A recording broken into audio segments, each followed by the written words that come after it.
Feeling like a shark in a shrimp tank. Big fish, small pond in the shrimp tank. Hey everybody, and welcome to the post-show wrap-up video here on the Central Pennsylvania Shrimp Tank. I'm your co-host, Nathan Overton, also known as, what was I again? I was something mantis. The peacock mantis. That's it. And the reason being is that the peacock mantis shrimp, A, loves to show its colors, and B, it's bullet quick. It moves as fast as a .22 bullet. That's me. Now you see me, now you don't. Again, Nathan Overton, alongside beautiful co-host, bougie shrimp Taylor Ranker.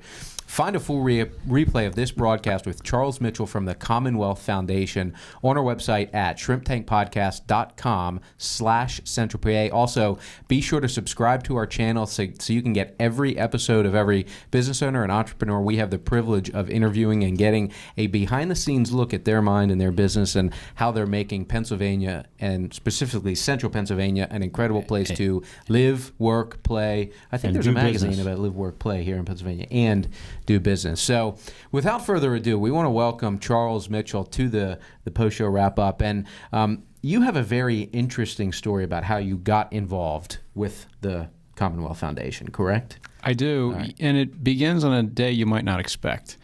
September 11th, 2001, I was a freshman in college, and I was in a geology lab from 8 a.m. to noon. You can imagine what I found when I walked out of that geology lab at noon. That day. Unbelievable. I realized, obviously, that our country had been attacked. And to make a long story short, a lot of people did much more noble things than I did, but I was inspired to pick up my pen and to write about freedom and liberty in this country. The only problem was some very prominent administrators at the place where I went to college didn't like what I had to say, and they tried to throw me out. Thankfully, I met some wonderful people at the Commonwealth Foundation and some other organizations who agreed to help me. And ultimately, prominent newspapers all across this country told the story of what was going on. I got my degree, and a bunch of those people lost their jobs. I love that the media actually played a role in that. Yeah. Spreading the story, and I just love that. Yeah. Well, and it proves the point that we talked about. Entrepreneurs don't like, actually, they in a way do like to hear you can't do that. They definitely told me I couldn't do that. Yeah, right. Yeah. So that fueled you definitely. Well, and it also fuels something else, which I know you guys are interested in, which is why I'm optimistic about the future of this country, because I have lived the fact that David can beat Goliath. I was David, and I beat Goliath. Well, there's another component that you talked about on the show. You interact with entrepreneurs. You made a point who were a lot of the founders of the country, and I had never connected those dots. We're entrepreneurs. And sort of the obvious, you think of Jefferson and Ben Franklin, they were creative entrepreneurs. They were George Washington, right? And so the country is founded, virtually every major innovation has an entrepreneur. And so when entrepreneurs fall asleep, however, it can also go astray if they're not actively creating an environment, I would guess, recreating an environment where entrepreneurism flourishes. That's absolutely right. And that's why I am convinced that not only do entrepreneurs start this country, it's going to be entrepreneurs that save it. And that ultimately is what I do every day at the Commonwealth Foundation, is work alongside entrepreneurs like your listeners to give them the tools and the intel and the equipment that they need to save this country. Excellent. Well, a lot of times we talked about the misconception of what an entrepreneur or even a business owner actually is, because the vast majority, and all of our listeners would know this, but the vast majority of business owners are not Pepsi, Coke, Apple, Walmart, the massive, massive corporations. They're the locally owned businesses who impact 10, 50, 100, 200 lives maybe through the employment they have there. But you brought up an interesting point that a lot of perception before was, well, I can't do anything about it, or I'm just going to, you've said it a few times on the show, sit back and watch Fox News and just yell at the TV instead of actually getting engaged. And what we uncovered was entrepreneurs can be the voice for the people, because they're the voice for their employees. Everybody that has been on our show. Their providers. Right. But everybody that's been on our show takes great pride in their employees and taking care of their customers, so they know them well. Yeah, I want to say that again, because one of the reasons that I love this show, and I knew this when we started, 6 months ago or so, but business owner, entrepreneur after entrepreneur, they love the people that support them. They care about their employees, and it's something that I think is unpublicized.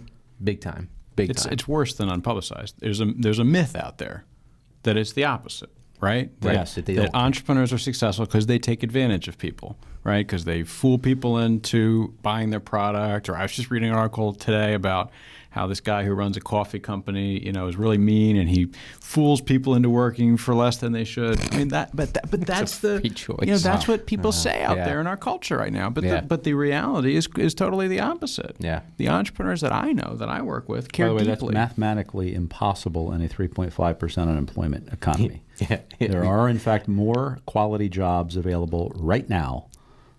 There's the government stats, U.S. government stats, Department of Labor, look it up. More jobs available than there are workers to fill those jobs. Yeah. So that's hooey. Okay. In the So Ranker household. for those of you who are sitting and watching this who actually resonate with what we said tends to maybe happen, which is you're not really doing anything, there is a way to do something. Enter Charles and the Commonwealth Foundation. So how can business owners and entrepreneurs engage with you to affect real change? Because you've seen it happen. It does and can happen. So how can our listeners get engaged to actually be a voice and make change happen? Yeah, well, I see it happen every day, and I would love for the listeners of this podcast to get involved. The easy way to get involved is to go to commonwealthfoundation.org. Our team at the Commonwealth Foundation, it's our job to know what you need to know about public policy and to deliver that information to you and to help you to take action. And I'll make a bold promise here, I'll give you a money-back guarantee. We will make it easy for you to be, and I really believe this, to be latter-day John Hancocks and George Washingtons, and we'll even make it fun. And if you don't believe me, call me, I'll prove it to you.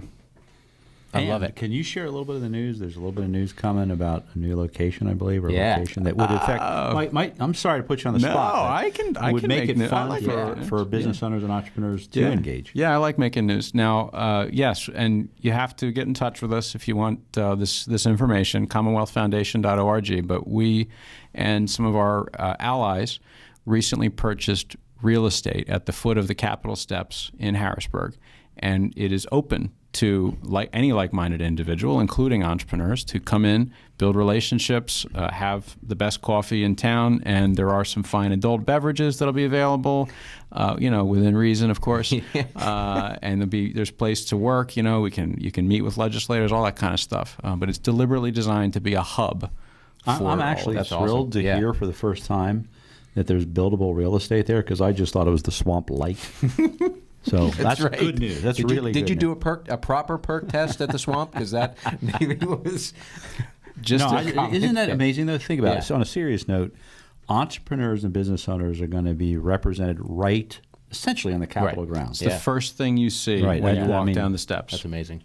So you got a voice, folks. You got a voice. You got a voice. You got to show up. You got to show up. Well, like Charles said, go to commonwealthfoundation.org to find out more. You can subscribe to a newsletter, get updates about what's going on right here in our area in Pennsylvania, issues that are going to impact you and everybody else, ways you can get involved, and go down and get some good coffee and some maybe adult refreshments and get involved. I mean, that's what we're here to do. Is we're here to continue to help make Central Pennsylvania and Pennsylvania a great place to live, work, do business, play, and this is a great way to be able to do that. So, Charles, thank you for being on the show. Thanks a good challenge to everybody to get involved. For the work you do. And thank you for the work you do. Yes, absolutely. Hey, we'll see you next week on the Central PA Shrimp Tank. I've been feeling like a shark in a shrimp tank. Big fish, small pond.